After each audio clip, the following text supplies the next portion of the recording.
To begin with the Hibob connector, open the magic link that has been provided. A pop-up page will appear.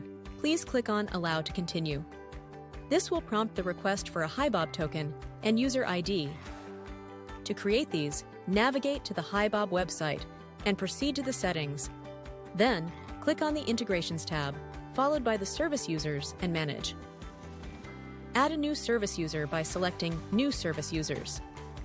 Assign it a service username of your preference and click on Next.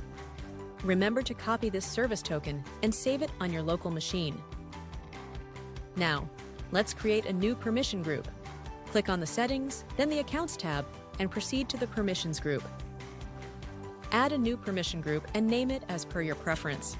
Select the tag of your choice, provide a suitable description, and click on Select People by Condition.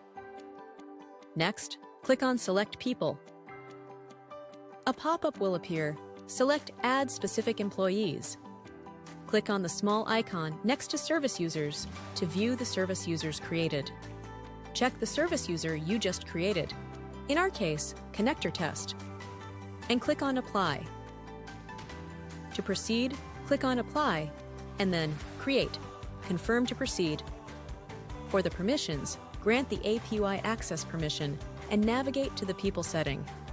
Provide it with View Access permission and add New Delete People permission, as well as View Organization Chart permission. In the People's Data section, click on People and ensure you grant full view access to this permission group. After doing so, click on Save. Verify all the permissions provided, then click on Apply. This way, we've successfully created a user group and its permissions.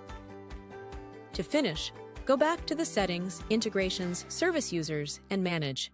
You can copy the user ID from here and use the token saved earlier. Then click on Connect. As you can see, the connection has been successfully established.